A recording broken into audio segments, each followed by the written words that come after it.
नमस्कार, मैं जितेंद्र चतुर्वेदी। सदन में प्रधानमंत्री नरेंद्र मोदी का आज लंबा भाषण हुआ और उस भाषण में मोटे तौर पर तीन चार चीजें प्रधानमंत्री ने कही। एक तो जो बात उन्होंने कही उस बात ने तो आप ये समझिए कि इंडी गठबंधन और उसमें शुमार जो तमाम घटक दल हैं उनके पसीने छुड़ा दिए।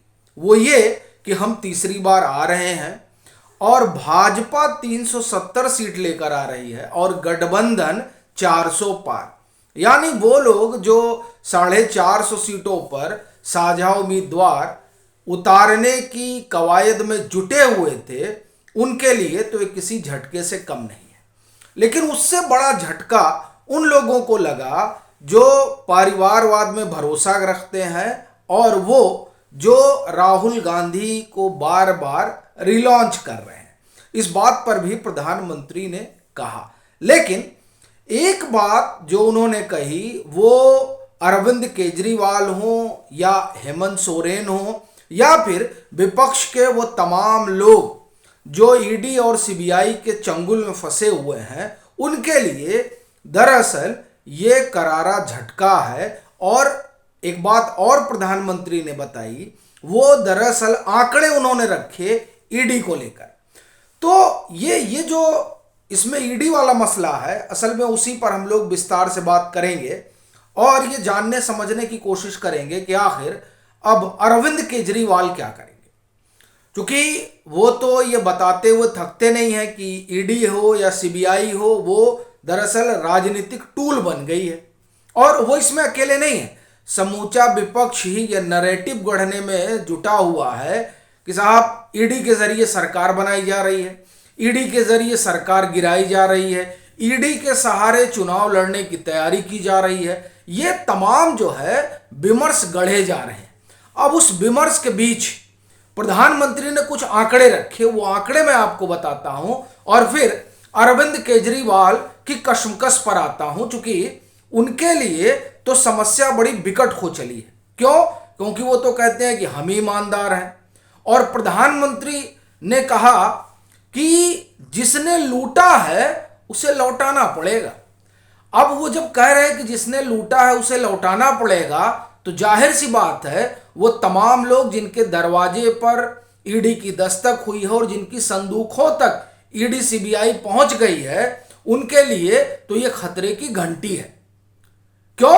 क्योंकि अधिकारियों को खुली छूट है, संस्थाएं स्वायत्त हैं, वो कानून के दायरे में काम कर रही हैं। और उस दायरे में जब प्रधानमंत्री नरेंद्र मोदी ये कहते हो कि अगर लूटे हो तो लौटाना पड़ेगा, तब आप ये समझिए कि एजेंसियों का मॉरल कितना हाई होगा। एक बात। दूसरी बात, जो आंकड़ा है वो बताता है कि किस तरीके से कांग्रेस के दौर में एजेंसियां काम करती थीं और जो मौजूदा सरकार है नरेंद्र मोदी की अगुवाई वाली, उसमें एजेंसियां कैसे काम कर रही हैं और क्या वजह है कि अरविंद केजरीवाल के लिए अब चिंता का सबब ज्यादा बढ़ गया है।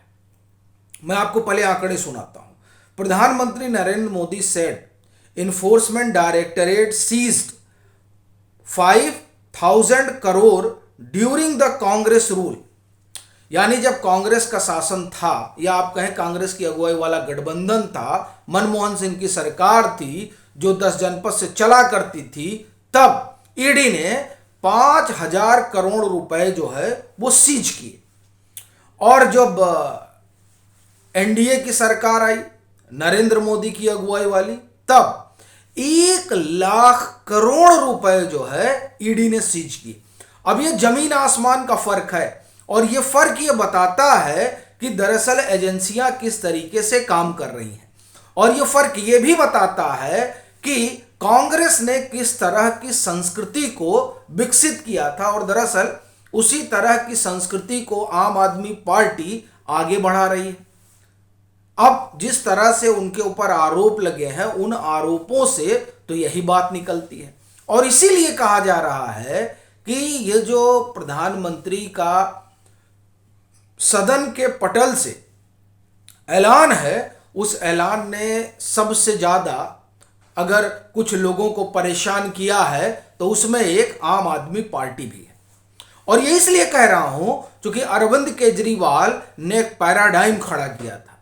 वो पैराडाइम अन्ना आंदोलन से उपजा था और उसी पैराडाइम के सहारे केजरीवाल ने एक आप आशा जगाई थी कि साहब हम तो अलग तरीके की राजनीति करने जा रहे हैं। और उस अलग तरीके की राजनीति का हासिल यह हुआ कि इनके मंत्री जो हैं वो जेल में हैं, इनके सांसद जो हैं वो जेल में हैं। और बड़ी चीज यह है कि ऐसा नहीं किसी आंदोलन की वजह से ये जेल में गए, ना ना ना, इन सब पर भ्रष्टाचार के गंभीर आरोप हैं। उन आरोपों के कारण ये जेल गए हुए हैं। मामला चल रहा है, लेकिन आप देखिए कि आरोप इतने गंभीर हैं कि ना हाई कोर्ट से जमानत मिलती है ना सुप्रीम कोर्ट से जमानत मिलती है। अलबत्ता अदालतें ये कहती हैं कि नहीं, ये जो तमाम चीजें रखी गई हैं उसे देखकर प्राइमा फेसाई ये लगता है कि आपकी भूमिका संदिग्ध है। फिर वो चाहे मनीष सिसोदिया का मामला हो या संजय सिंह का, ये दोनों ही मामलों में आप देखिए साफ चीजें दिखाई दे रही हैं। विजय नायर इनके कम्युनिकेशन हेड हुआ करते थे, उनके बारे में भी देखिए कि जमानत हो ही नहीं पा रही है। सत्येंद्र जैन को आप देखिए, वो स्वास्थ्य के ग्राउंड पे बाहर है। अब ये तमाम लोग जो ईमानदारी का ककहरा पढ़ाते हुए आए, और आप देखिए कि एक दौर था जब अरविंद केजरीवाल ये कहते थे कि ईमानदारी का पर्याय है आम आदमी पार्टी।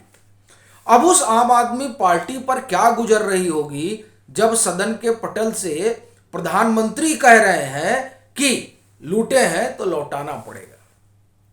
तो जाहिर सी बात है कि अरविंद केजरीवाल हो, उनकी पार्टी हो, सरकार हो, उनकी सबके लिए आफत तो आ ही गई है। एक बात।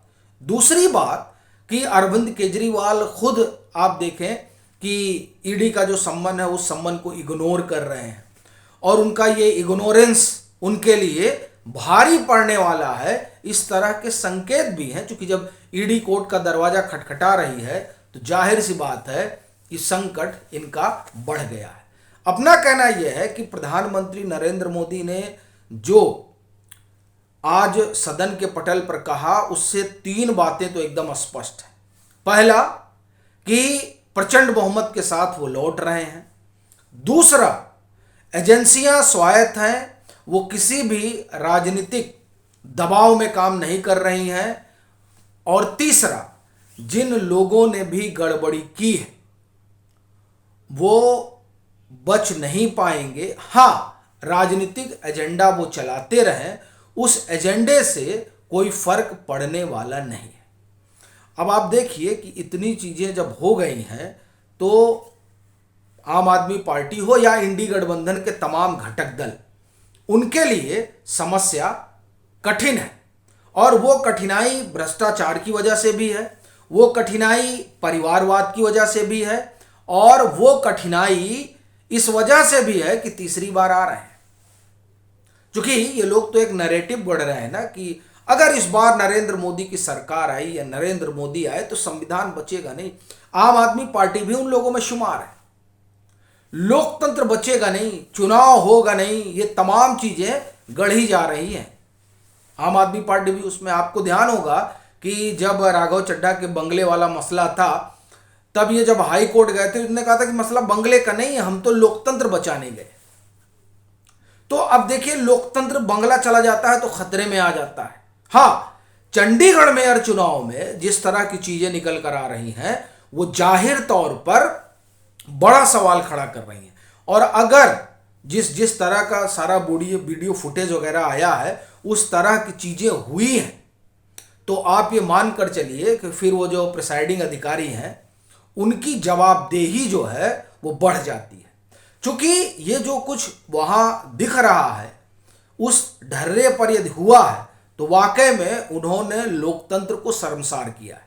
और जाहिर सी बात है, इसीलिए सुप्रीम कोर्ट नाराज है। खुद सीजीआई कह रहे हैं, और सीजीआई कह रहे हैं जो चीजें दिख रही हैं अगर वैसी हैं तो स्वाभाविक है कि ये अक्षम्य है। और जब बात प्रधानमंत्री नरेंद्र मोदी की हो तो स्वाभाविक है कि अगर यहाँ इस तरह की गड़बड़ी हो रही है तो इस चूक की तो कोई माफ़ी मुझे नहीं लगता कि होने वाली है, अगर इस तरीके से आपने किया है। हालांकि ये देखने वाली बात रहेगी कि इसमें क्या कुछ निकल कर आता है।